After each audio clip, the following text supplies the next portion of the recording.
Hello everyone. In this lecture we will be speaking about the contents of the axilla, what the axilla contains. It has a lot of things like major blood vessels, nerves, lymphatics, and also muscles.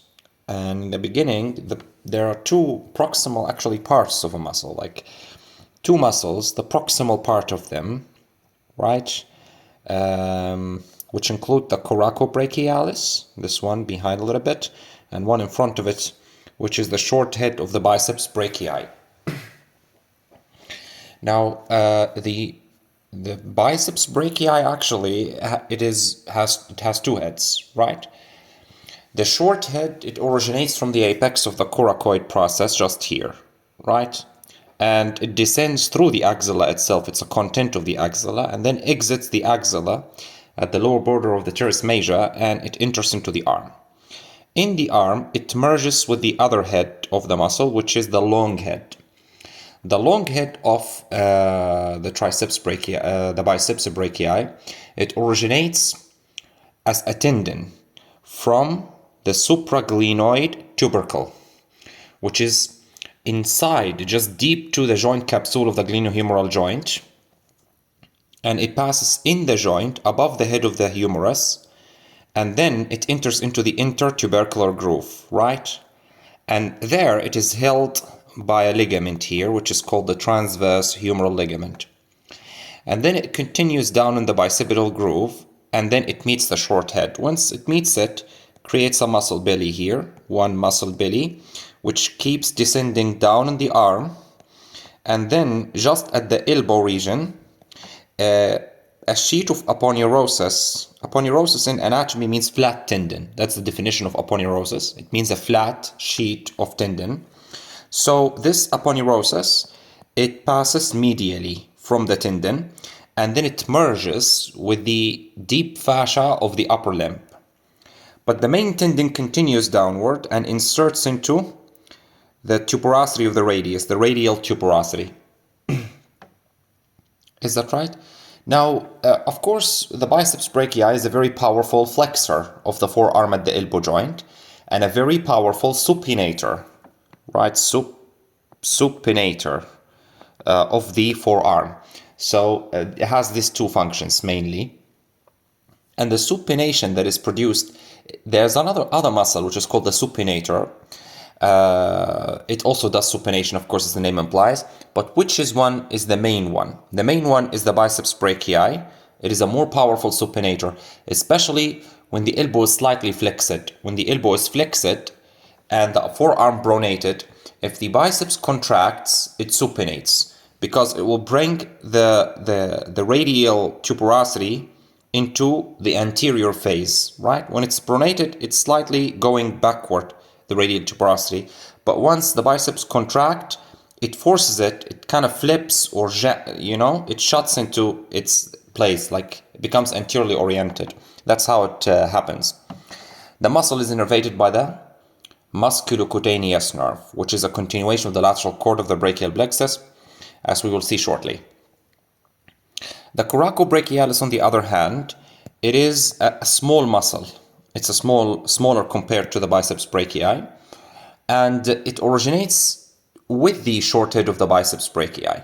It originates together, right from the apex of the coracoid process here at this location, and then it passes vertically through the axilla downward, and then it enters into the arm, anterior compartment of the arm, and then it actually inserts on a roughened area of bone around this level, mid-shaft of the humerus, on its medial aspect.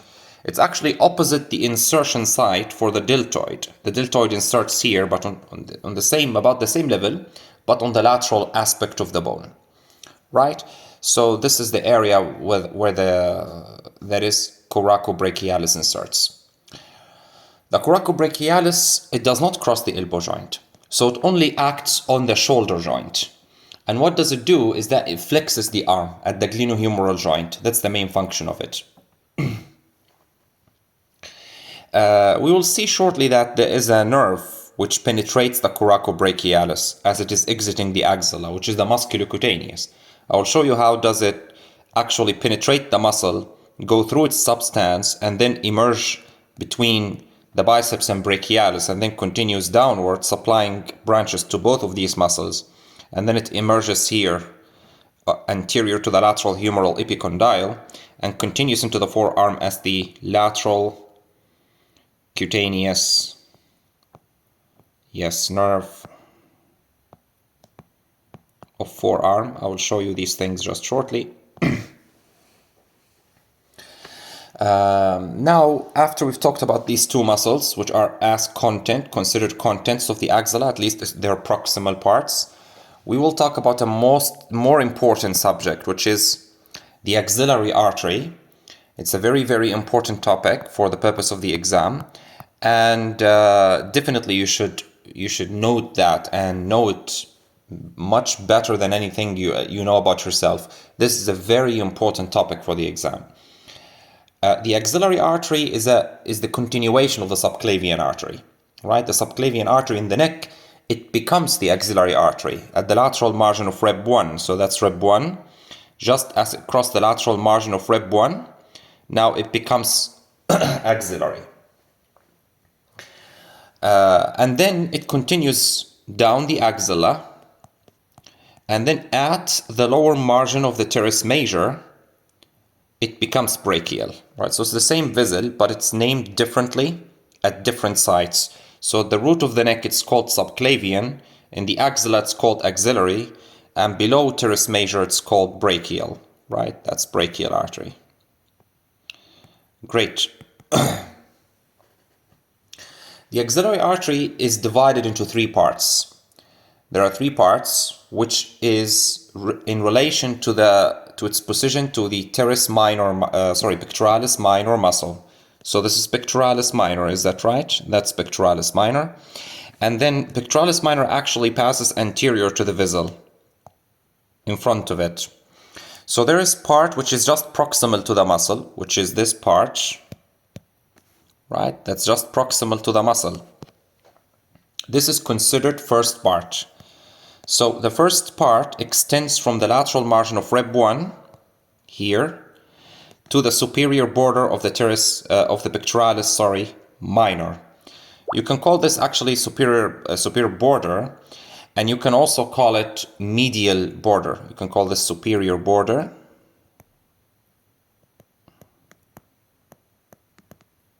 And you can call it medial border too. Or you can just make it combined, supero-medial border. And then there is a short part of the vessel which is deep to the pectoralis minor, and that is considered the second part. And then the final part, which is just distal to it, which is this one.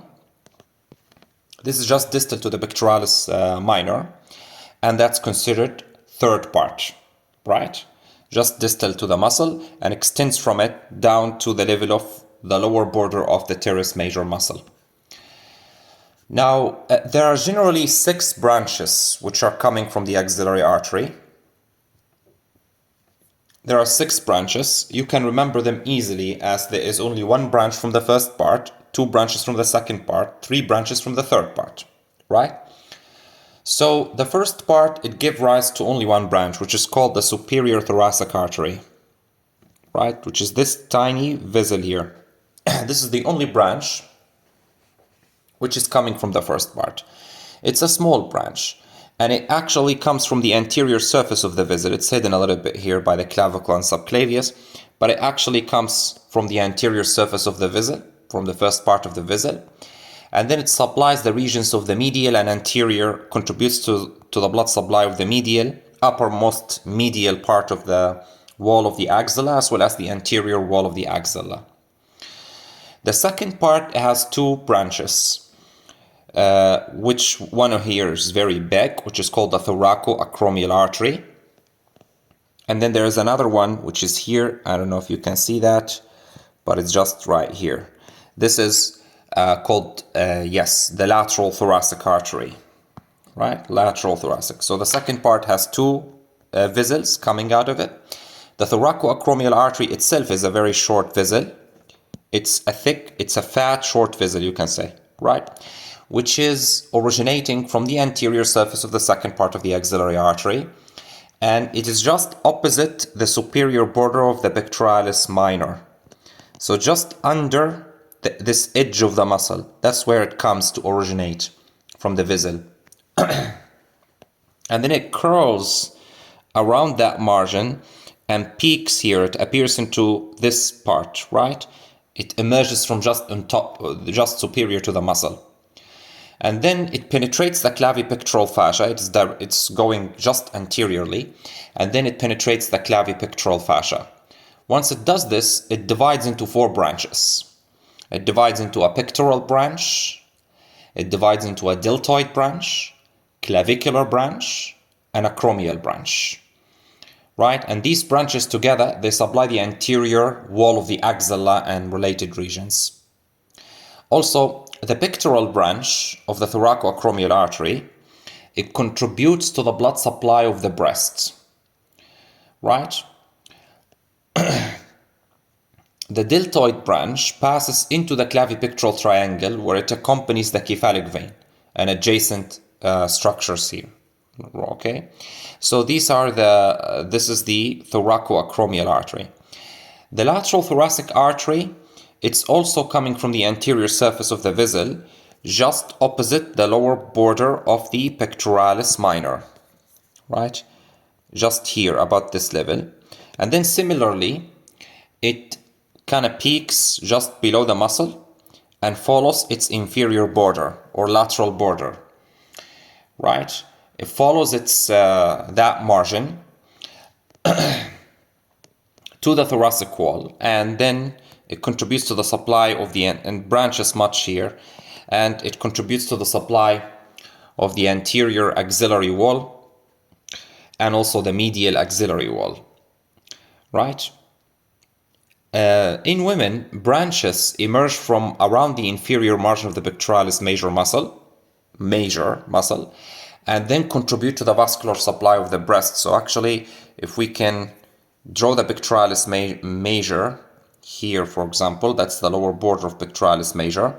Some of the vessels, they curl around the inferior border of pectoralis major and contribute to the supply of the mammary gland.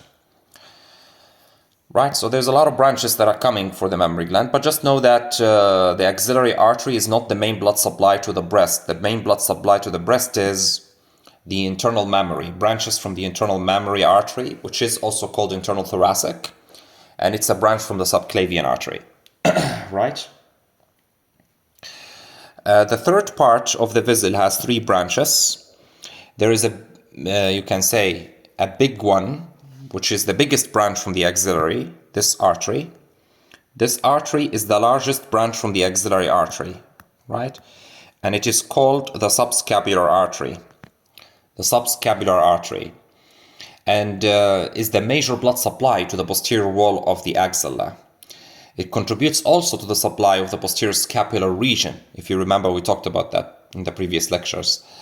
Actually, in this diagram, they have made it to look like it has emerged from the anterior surface of the vessel. But in fact, the subscapular artery originates from the posterior surface of the third part of the axillary artery and follows the inferior margin of the subscapularis muscle. It goes to the inferior margin of the subscapularis muscle, and then it divides. So itself, it's very short. It divides into a vessel which is called thoracodorsal artery. This is the one.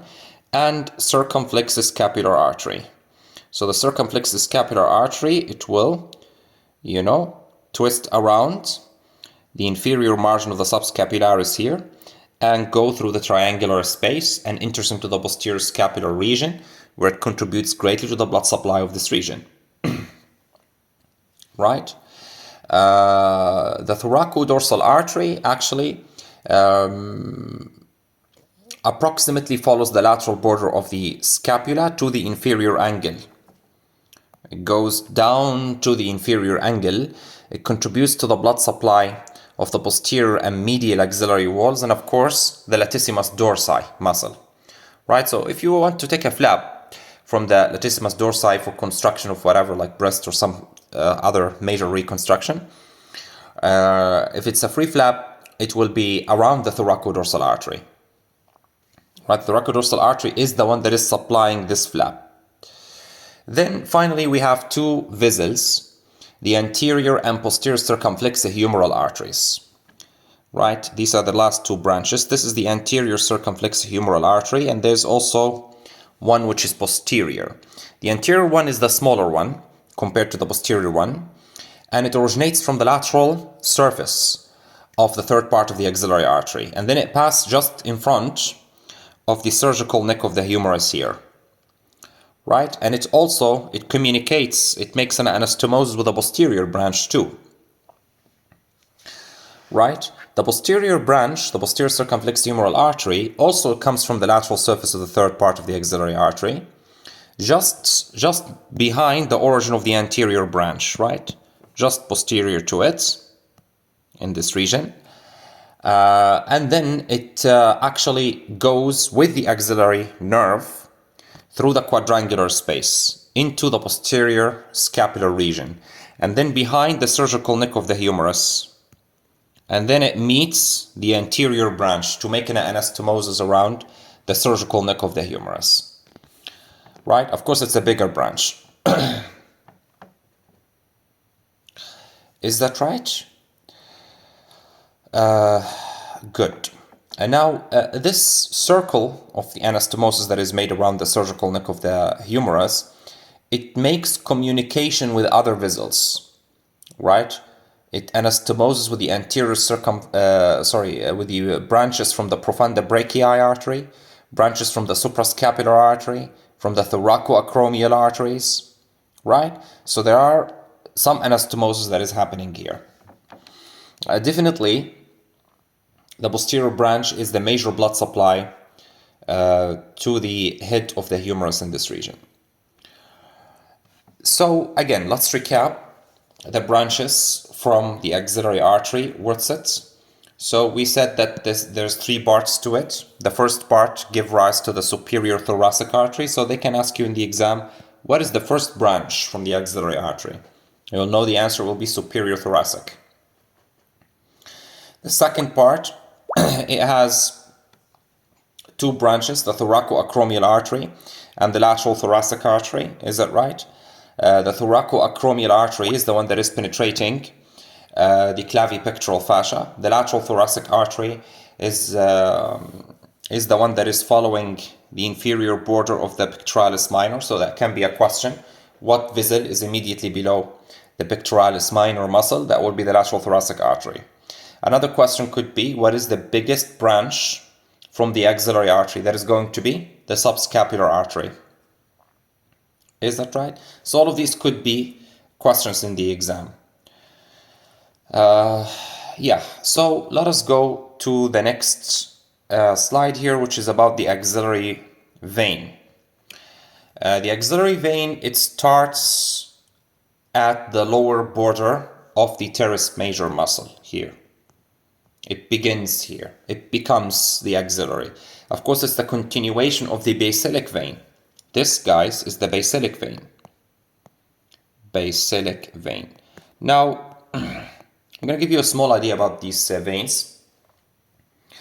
In the upper limb, the main venous drainage is going through the superficial veins, not the deep veins. It is opposite in the lower limb. Of course, we know that in the lower limbs, the major venous drainage is going through the deep veins and not the superficial veins. So there are two superficial veins in the upper limb which we are interested about. The basilic vein and the cephalic vein. The basilic, both they originate from a dorsal venous arch in the hand, right? So in the dorsum of the hand, there is a dorsal venous arch, right? And this dorsal venous arch, so suppose this is the dorsum of the hand actually.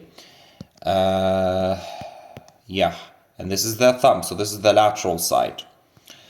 From the lateral side here, the cephalic vein originates from the lateral side. And from the medial side, the basilic vein originates. So this is basilic. right? So basilic comes from the medial side and cephalic comes from the lateral side.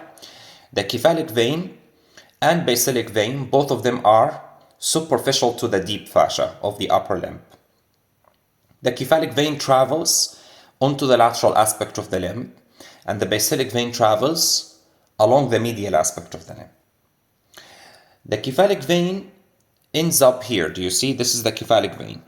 It goes in the deltopectoral groove, and then it turns deeply at this.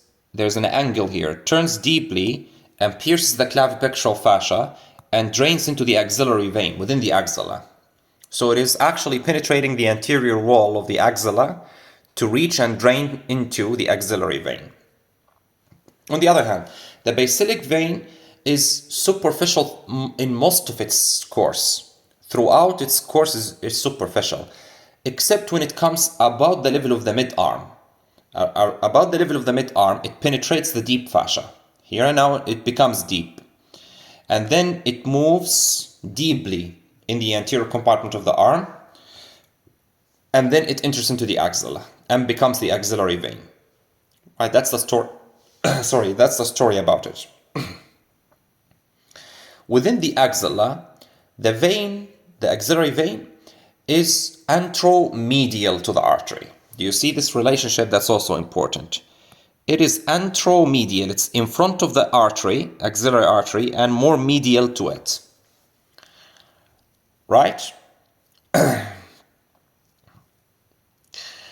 It has many tributaries.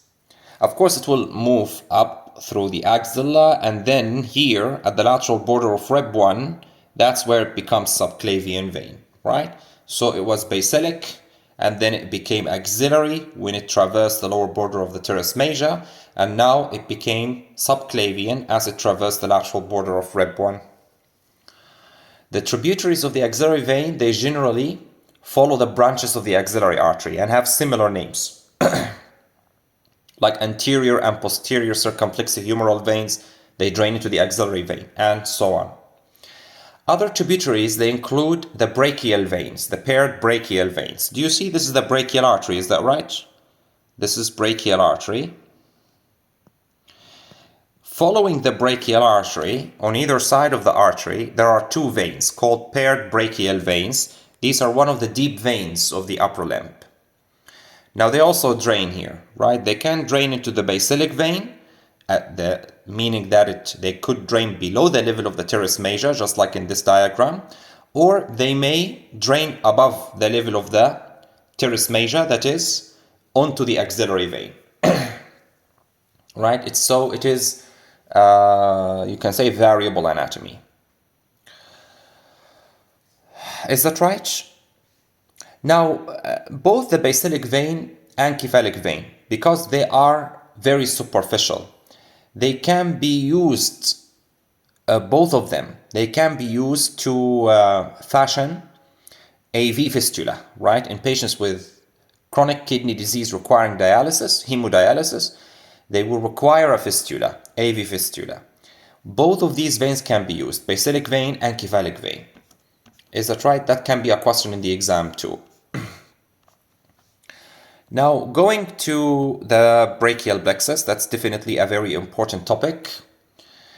The brachial plexus, it's a somatic plexus, right? It's a somatic plexus, and it is formed by the anterior rami of C5,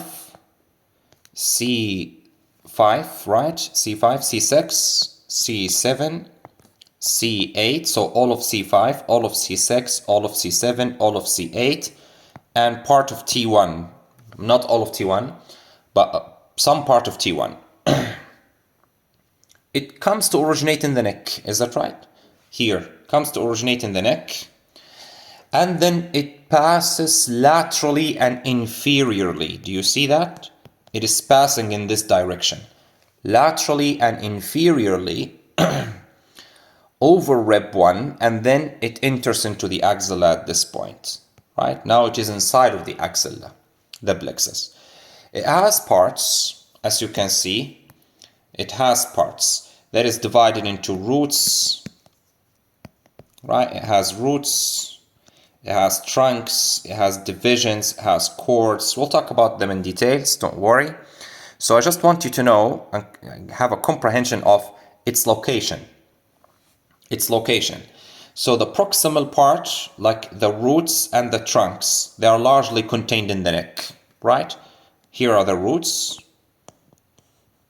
right? All of this proximal to this line are roots, right? These are roots. As you can see, this is C5 root, right? This is C5, this is C6 root, this is C7, this is C8, and this is T1 root. Do you see? All of these are roots. And then there are the trunks. Of course, the roots, they will combine. C5 and C6, they will merge together. They form the upper trunk. C7 move as the middle trunk, and C8 and T1, they merge to form the lower trunk. So both the roots and trunks, they are contained outside of the axilla, largely. Now, within the root of the neck, do you see their location? This is what? This is actually the insertion for the anterior scalene muscle, right? Just in front of it here, there should be the vein, but it has been removed in this diagram so that we can take a better look. But here should be the subclavian vein. That's the location of the subclavian vein. Just behind it, this is the anterior scalene. Is that right? And just behind the anterior scalene, immediately behind it, this is the artery, subclavian artery. Right?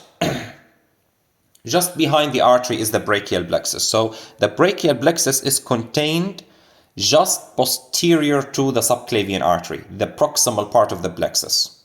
Just posterior to the subclavian artery. Is that right? Just behind the plexus, immediately behind it here, this is the middle scalene. That's middle scalene.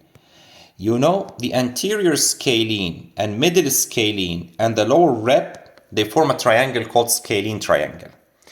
What does this triangle contains? Subclavian artery and the proximal part of the brachial plexus. Extremely important point. Very important point to know the position of the brachial plexus within the neck. Please keep that in mind.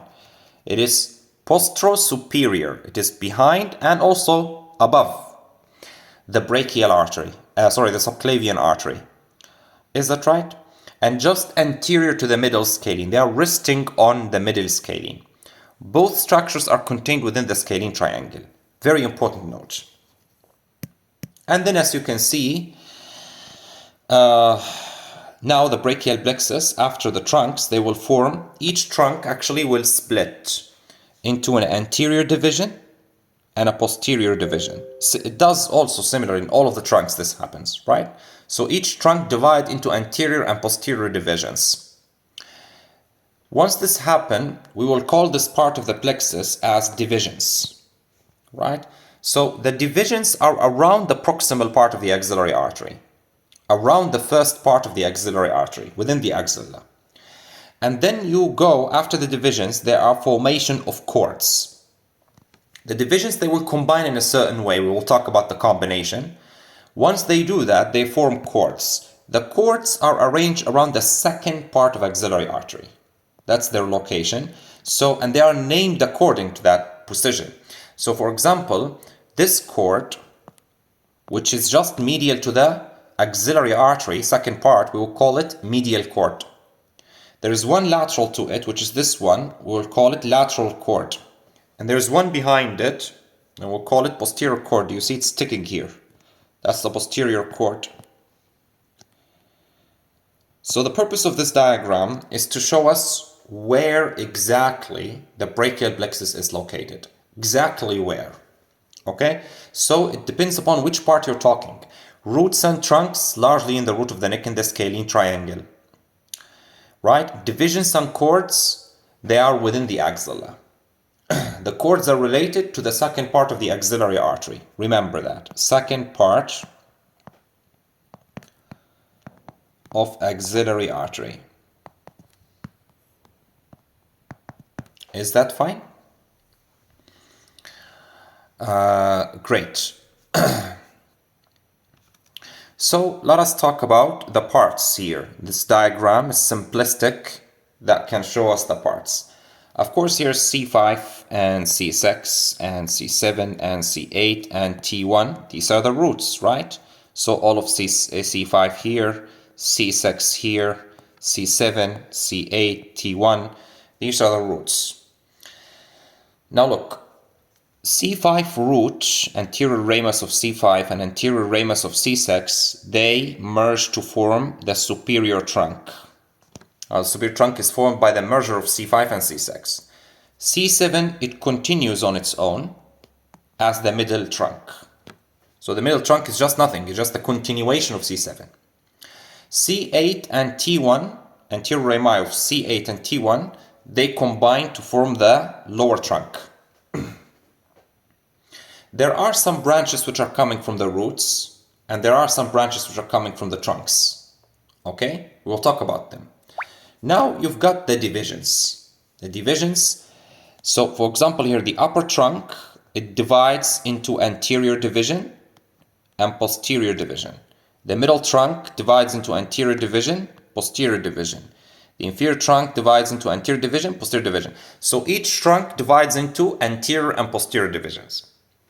The posterior divisions of all of the three trunks, right? The posterior division of the superior trunk, the posterior division of the middle trunk, the posterior division of the inferior trunk. The posterior division of all of these trunks, they come together. They come together to form the posterior cord. Okay? They come together to form the posterior cord. So the posterior cord is formed by what? By all the posterior divisions of all the trunks.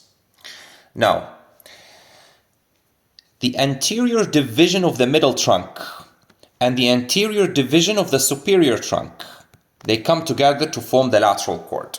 So lateral cord, again, is formed by what? By the anterior divisions of the upper and middle trunks of the brachial plexus. Now, the anterior division of the lower trunk, it continues on its own, doesn't combine with anything to form the medial cord. So that can be a question in the exam. For example, what forms the posterior cord? The posterior divisions of all trunks. What forms the medial cord? It is the continuation of the anterior division of the lower trunk. What forms the lateral cord? It is the combination of the anterior divisions of the upper and middle trunks.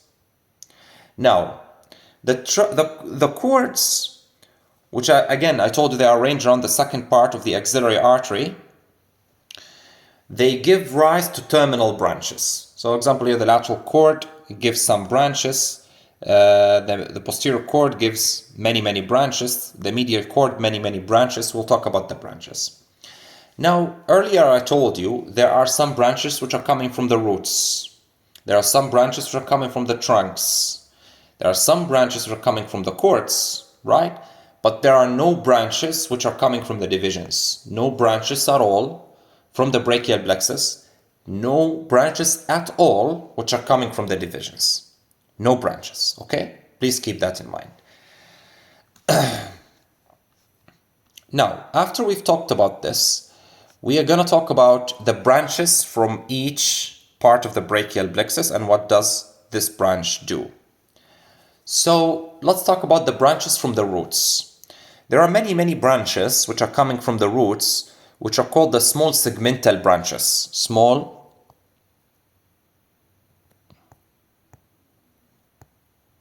segmental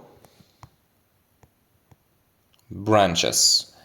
Now these very tiny small segmental branches, they are coming from C5 to C8, and they are going to the muscles of the neck, right? Small muscles of the neck.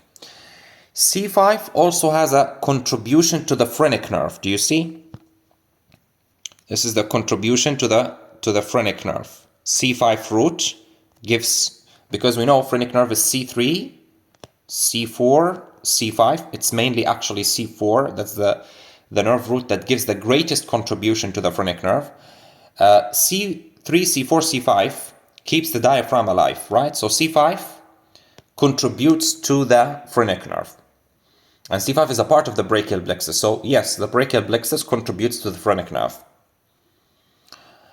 And you've got, yes, The dorsal scapular nerve. Do you see? It's also coming from C5. Remember this nerve, dorsal scapular? And also there are the long thoracic nerve, which are coming from the roots too, right? That can be a question. It came in the in September 2024 exam. They've given a scenario, a person which involved in a road traffic accident had winging of the scapula. The nerve affected originates from which part? So it's a composite question. It's composed of different questions, right? So you have to know that winging of the scapula is caused by paralysis of the serratus anterior. You have to know that serratus anterior is supplied by the long thoracic nerve, and you have to know that the long thoracic nerve originates from the roots of the brachial plexus, particularly C5 root. It contributes to it, and also C6 gives a contribution, and C7 gives a contribution, right? But not C8 and T1 does not give a contribution. And it descends down here along the medial wall of the brachial plexus, medial wall of the axilla, and superficial, that is lateral to the serratus anterior muscle supplying it. That's long thoracic nerve of Bell. Some people like to add that. So these are the branches that are coming from the roots. Again, there are small segmental branches to the muscles of the neck. There's the contribution of C5 to the phrenic nerve. There's the dorsal scapular, and there's the long thoracic. The dorsal scapula, it passes posteriorly, and actually it goes to pierce the middle scalene. Maybe I can show you an image of that. Yes. So, do you see this is C5 root, guys? Right? And that is the dorsal scapular nerve here. Do you see that? Going posteriorly and penetrating the middle scalene muscle. Once it penetrates the middle scalene muscle, right, it goes to reach the back of the scapula, right? It descends here along the medial border of the scapula. And its function is that it supplies the rhomboid major and rhomboid minor muscles from their deep surfaces. I don't know if I got an image here on the very early parts of the lecture. Maybe I can find one.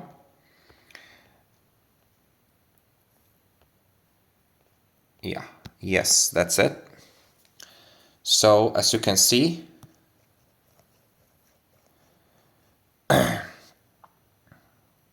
yeah, it's not showing that great here, but actually it descends along this part. So after it penetrates the middle scalene, it comes deeply here, and actually it should be deep to the rhomboid minor and major muscles along the medial border of the scapula that is supplying these two muscles from their deep surfaces. Is that right? Okay, let's come back to our original discussion here. Yeah, there are, of course, branches from the trunks. Is that right? Branches from actually, the only trunk that gives branches is the upper trunk, is the superior trunk. You've got, two branches. That is the suprascapular nerve. That's it. And the nerve 2 subclavius. Suprascapular nerve and nerve 2 subclavius. These are the only nerves. Of course, the suprascapular nerve, you know the story for that. It comes from, since it is coming from the superior trunk, it will have fibers from C5 and C6. Just follow the map, right? So its root value is actually C5 and C6. And it passes laterally through the posterior triangle of the neck. If you want to know that, you should go to head and neck anatomy lectures. And then through the suprascapular foramen to enter the posterior scapular region, right? As you can see, this is the superior trunk. This is the suprascapular nerve moving laterally and entering through the suprascapular foramen, and now it has entered into the posterior scapular region. We've seen that previously. Of course, it will supply the supraspinatus and infraspinatus muscles. How can they ask you about this in the exam? Person was involved in a trauma situation, and then they develop inability to initiate shoulder abduction, right? This is caused by damage to a nerve which originate from, right?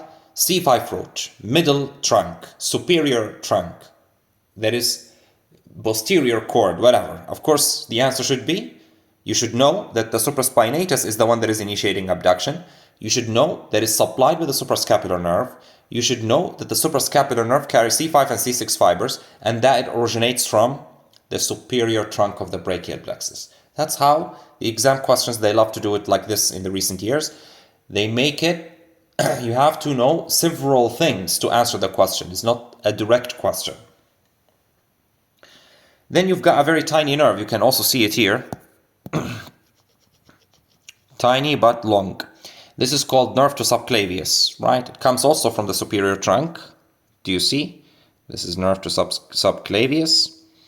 And this nerve to subclavius, it descends downward, but also passing anteriorly, anteroinferiorly, over the subclavian artery, over the anterior scalene muscle, and over the subclavian vein. Do you see? It's anterior to the subclavian vein here. So it's going toward the subclavius muscle that we've seen in the anterior wall of the axilla and supplies that muscle.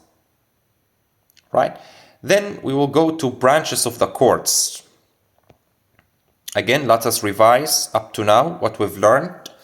We've learned that there are branches coming from the roots, which include the segmental branches to the muscles of the neck, contribution of C5 to the phrenic nerve, the dorsal scapular nerve from C5, and the long thoracic nerves from C5, C6, and C7. Then we've learned that there are branches from the trunks, and mainly only from the superior trunk, which are only two branches, the suprascapular nerve and the nerve to subclavius. We said that there are no branches that are coming from the divisions. Now we'll go to the branches from the cords, which have the greatest number of branches, you can say.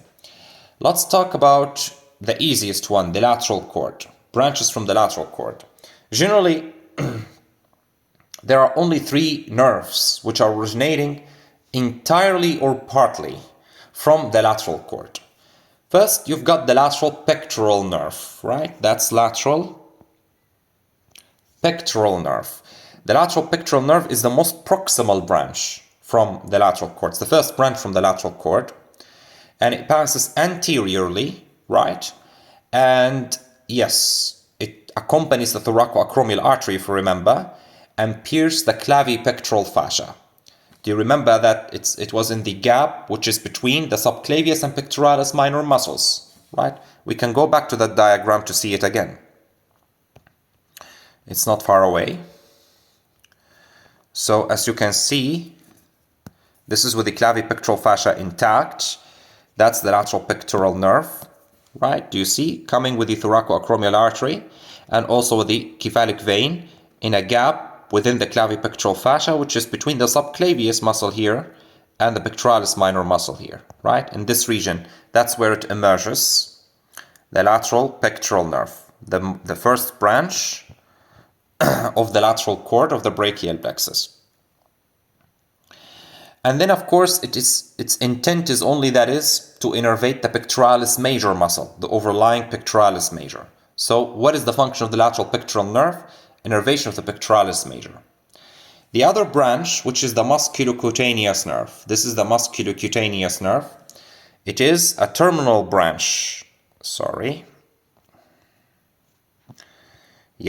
a terminal branch, the musculocutaneous nerve. A terminal branch from the lateral cord of the brachial plexus. It's a very large branch from the brachial plexus. It is passing laterally in order to penetrate this. It does not show in here, but we'll see it in future diagrams. But it's actually passing laterally to penetrate the coracobrachialis muscle, supplying it, right? So it actually supplies the coracobrachialis muscle. And then it passes in a plane between biceps and brachialis, supplying both. And then ending as the lateral cutaneous nerve of forearm, which supplies the lateral surface of the forearm, right? The final branch is a root, one of the roots for the median nerve. Now look carefully. The median nerve is actually formed by two roots, right? There is a root which is coming from the medial cord. That's medial cord. That's medial cord, right? So the medial cord sends a root. The lateral cord also sends a root. They merge together, right? They merge together and form the median nerve. So the lateral cord contributes to the median nerve. It has a contribution to the median nerve, right? So partly contributes. So the median nerve is partly formed by the lateral cord and partly formed by the medial cord. Right, so that's it. Those are the branches that are coming from the lateral cord. You can see them also here on this diagram, right? That's the lateral pectoral nerve. And here it is continuing, and that's the musculocutaneous nerve. And this is the lateral root of median nerve. And that's the medial root of median nerve. And here is the median nerve, right? So as you can see, yeah, the median nerve is just formed anterolateral to the vessel, right? Anterolateral to the axillary brachial segment. It's a very important note. We'll talk about that in details later. But just know that that's the musculocutaneous, again, lateral pectoral for pectoralis major, and musculocutaneous for coracobrachialis, brachialis, and biceps brachii, and part of the median nerve. That's it. Now, going to the branches of the medial cord, there's a lot of branches that are coming from the medial cord, by the way. Yes, it has 5 branches in total. That's 1, 2, 3, 4, and 5. So in total, it has 5 branches. The first branch is the medial pectoral nerve, right? That's the medial pectoral nerve is the first branch, most proximal branch.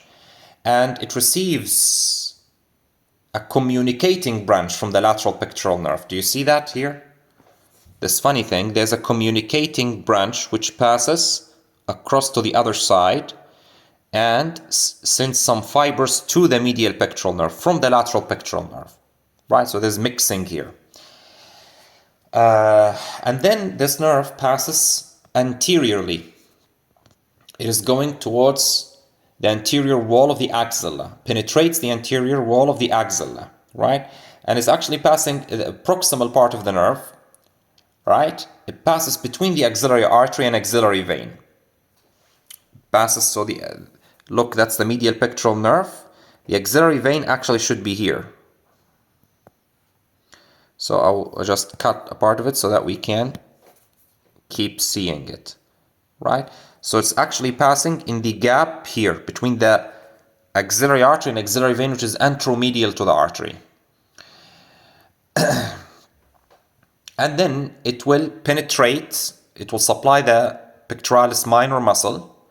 Some of the fibers penetrate the pectoralis minor muscle and go and supply the overlying pectoralis major muscle, right? And some of the branches also, as we've seen in the anterior wall of the axilla, loop around the inferior margin of the pectoralis minor muscle to reach the pectoralis major muscle and supply it, right?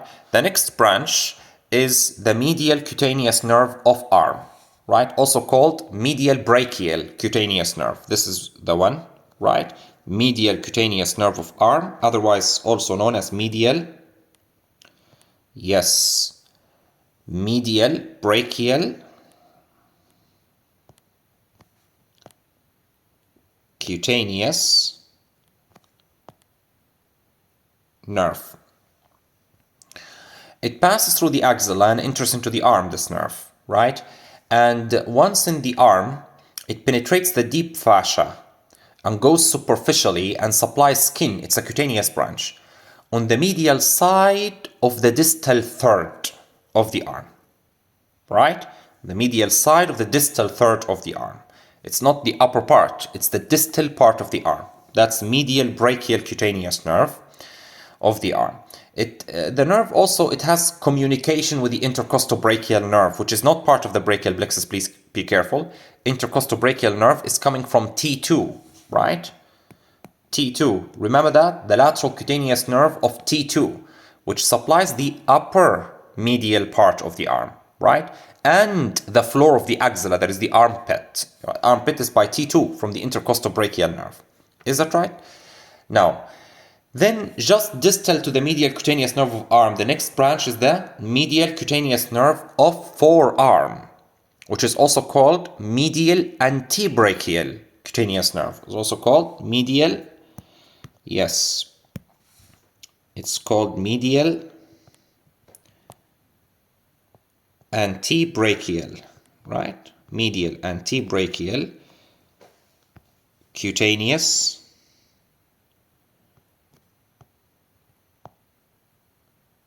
nerve.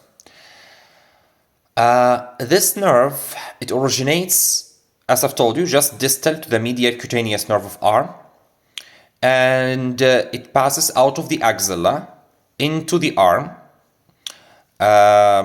It gives off actually a small branch to the skin over the biceps brachii muscle, but then continues down the arm to penetrate the deep fascia with the basilic vein.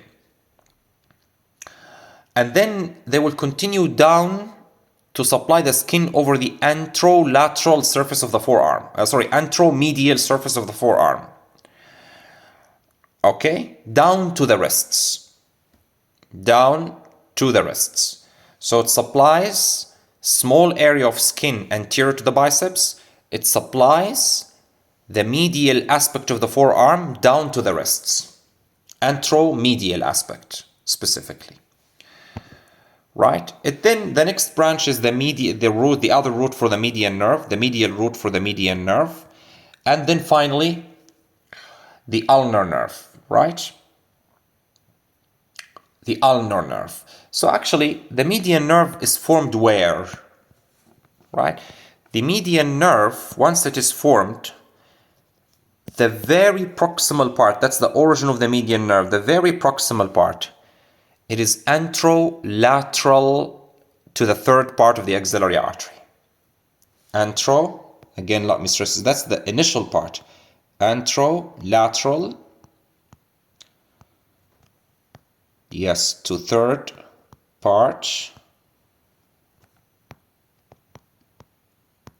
of axillary artery. Please note that. Okay, keep it as a note. That's the very origin of the median nerve. And finally, the ulnar nerve. The ulnar nerve is the continuation of the medial cord, right? That's the ulnar nerve, and we know. What does the ulnar nerve does? The ulnar nerve, it actually passes down the arm, being largely medial to the brachial artery. In the arm, it doesn't do anything, but in the forearm, it is gonna supply the two muscles, which is a muscle called flexor carpi ulnaris and the medial half of flexor digitorum profundus. In the hand, it supplies all of the muscles in the hand except for the three thenar muscles, which is the opponent's pollicis, the flexor pollicis brevis and the abductor pollicis brevis, and the lateral two lumbricals, which are also called the first and second lumbricals. We'll talk about that in the hand, don't worry. Right? I'm just giving you an idea. The median nerve, on the other hand, in the arm doesn't supply any muscle. In the forearm, it supplies all of the muscles in the anterior compartment of the forearm, except for the two muscles which are supplied by the ulnar, which is the flexor carpi ulnaris and the ulnar half of flexor digitorum profundus.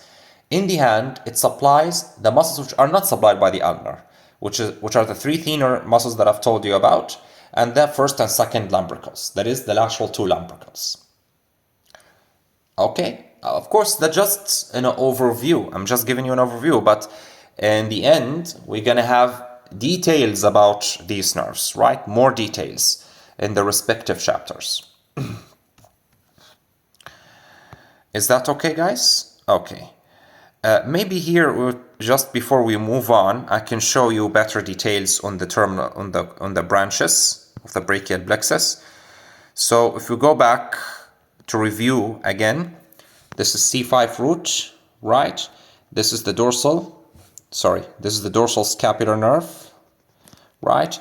This is the long thoracic nerve. Do you see it? It's passing just posterior to the roots and it's receiving from C5, C6, and C7. And here it's going to finally descend along the medial wall of the axilla. There is also contribution to the phrenic nerve from C5. And then this is the superior trunk. This is nerve to subclavius, and this is the suprascapular nerve, right? And then we go to the cords, right? This is the lateral cord. This is the medial cord. The medial cord, this is, the medial pectoral nerve. Do you see how it is penetrating? The pectoralis. This is pectoralis minor. Do you see how it is penetrating pectoralis minor, supplying it, and the overlying pectoralis major, which has been removed here? This is the medial cutaneous nerve of arm. Do you see? This is the intercostobrachial nerve. That's one. That's the intercostobrachial nerve. T2. Lateral cutaneous nerve. Lateral cutaneous branch of T2. And it penetrates the medial wall of the axilla directly and enters into the axilla. It supplies the uppermost medial part of the arm, including the armpit, and it communicates with the medial cutaneous nerve of arm. There's communication between them. And then just next to it, this is the medial cutaneous nerve of forearm, very long nerve, right? And this is the ulnar nerve, right? The ulnar nerve in the arm, do you see? It's always medial to the brachial artery. It's always keeping a medial relationship to the brachial artery. In the distal part of the arm, it will penetrate the medial intermuscular septum and enters into the posterior compartment of the arm. And then it will end up behind the medial epicondyle of the humerus here, right? That bulk of bone is called medial epicondyle. Is that right? Now, then you've got the lateral cord, branches from the lateral cord, which include, the lateral pectoral nerve. This is the communicating branch. And then you've got the musculocutaneous. That's musculocutaneous. Do you see how it is penetrating the coracobrachialis muscle here? That's coracobrachialis. It is penetrating it, and then it is moving just deep to the biceps, right? Just deep to the biceps and superficial to the brachialis. And then, here it is. In the end, it's moving from medial to lateral, as you can see. And here in the end, it will appear just in front of the lateral epicondyle of the humerus and continue it will go by a different name. There's a mistake here in the diagram. It's called lateral cutaneous nerve of arm. No, it's lateral cutaneous nerve of forearm. Okay, I will supply the lateral side of the forearm, as I've told you earlier. And of course, here is the median. The median nerve, which is formed by the two roots, root from the lateral cord, root from the medial cord. It will, as I've told you, in the very initial part of it, it's formed anterolateral to the third part of the axillary artery. And then it will continue to become lateral to the brachial artery. But look what happens, very important. So the initial part here, what's the relationship? The initial part here, what's the relationship of the median nerve to the brachial artery? It is lateral. Lateral. They love to ask about this in the exam. And then, as you move down the arm, here's still lateral. Up to this point, still lateral. Then look, it crossed anterior, right? It crossed anterior. So here, anterior. At this particular point, it's anterior. And then finally, it's medial, right? Medial. So you can remember this relationship as LAM. That is from superior to inferior, the relationship of the median nerve to the brachial artery. First lateral, then it will cross anterior, then it's medial. In the end, it's medial. That's another very important high-yield point in the exam. Please don't forget about that. Is that right? Good. So these are the branches from the medial and lateral cord. Now let's go talk about the branches from the posterior cord of the brachial plexus. By the way, do you see? That can be a surgical landmark. The terminal branches of the medial and lateral cords, they form M shape in front of the third part of the axillary artery. It can be used as a landmark to identify parts of the brachial plexus surgically. I also would like to add another note, clinical note, which can be a question in the exam. The intercostobrachial nerve. This nerve moves very closely in relation to the nodes of the axilla, that is the lymph nodes. So it is most commonly seen. It is the most common structure which is encountered during axillary lymph node dissection in women with breast cancer. And it is usually cut or sacrificed on intention to gain better access to the brachial plexus, to the other parts of the lymph nodes in the axilla, right? So keep that in mind. That can be a very important question in the exam. The second point that I would like to add is about the axillary vein, right? Let's go back. So look, the axillary vein, it is, look, the surgical axilla is different from the anatomical axilla. All what we've been talking about, the borders, the walls, this is called anatomical axilla. That's how would an anatomist describe the axilla. But the surgeon does not describe the axilla the same way exactly as the anatomist.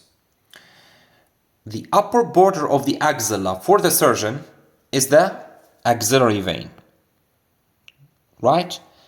During dissection, axillary lymph node dissection in women with breast cancer, the upper limit of dissection is the axillary vein. It's considered the upper limit. That can be a question in the exam too. For the surgeon, the axilla is levels, right? Level 1, this is called level 1,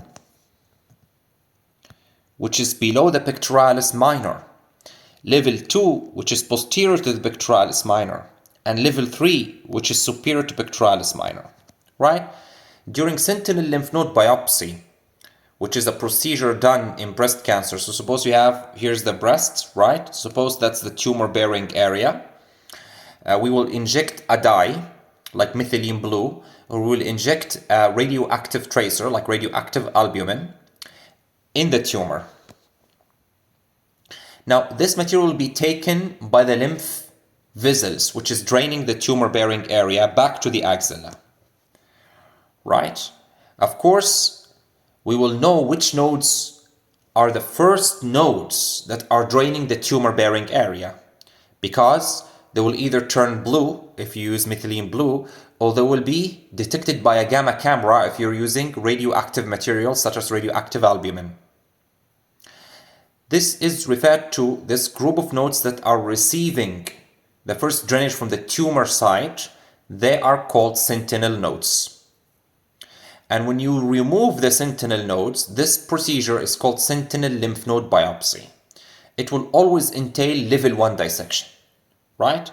So usually level 2 is not done unless level 1 is positive. Level 3 is usually not routinely done, rarely done, right? Unless level 2 is affected, and so on, right? These are the levels. We'll talk, of course, I think I've told you about them in breast surgery if you've seen that already. I'm just adding notes here that could be important in the exam. Now let's talk about the branches from the posterior cord. Posterior cord gives 5 branches, right? Namely, the superior subscapular nerve, that's the first branch. That's large here. This is the superior subscapular nerve, that's the first branch. And then you've got the thoracodorsal nerve, which is just distally. Here, there's the thoracodorsal. And then you've got the inferior subscapular, which is just distal to that. Around the same level, you've got the axillary nerve.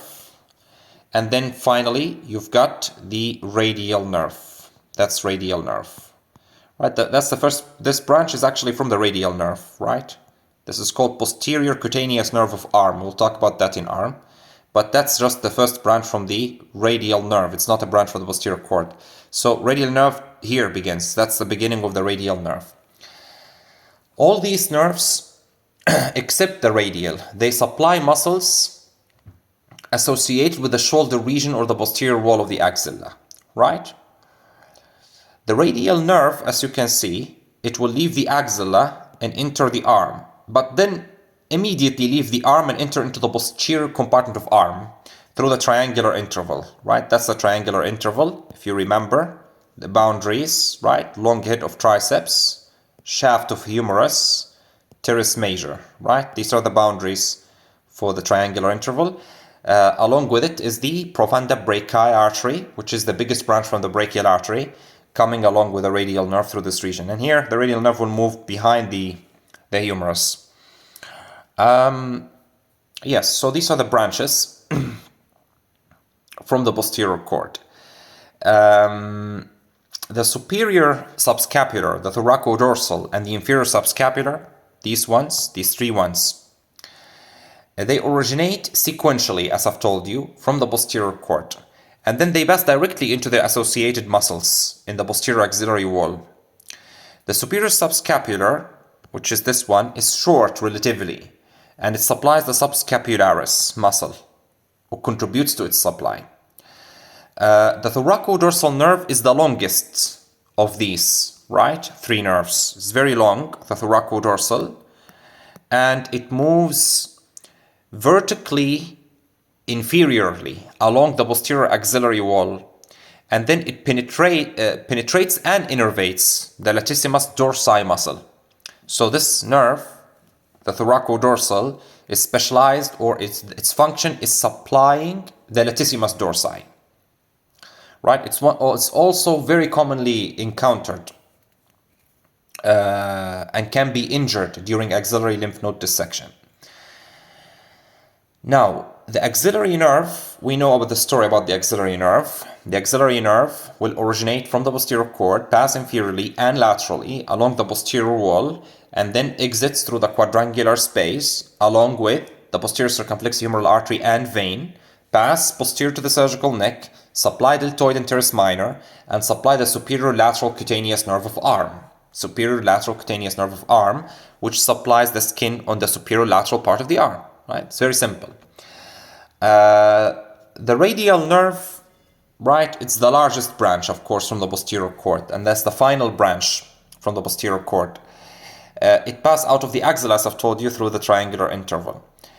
In general, it supplies all muscles in the posterior compartment of arm and all muscles in the posterior compartment of forearm, and supplies skin on the posterior aspect of arm and forearm, right? And the lower lateral surface of arm and the dorsal aspect of the hand.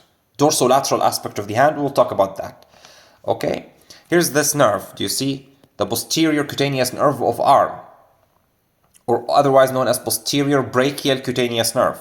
It's the earliest nerve that comes from the radial nerve, and it comes actually within the axilla itself, right? And it innervates the posterior surface of the arm after looping around the long head of triceps brachii. Do you see? It will loop around the long head of triceps brachii and supply skin on the posterior aspect of arm. Yes, is that fine? Okay, so that's all about the brachial plexus. Please review it. That can be a very important lecture. Before I end it, I want to add one note. Did you notice something funny here?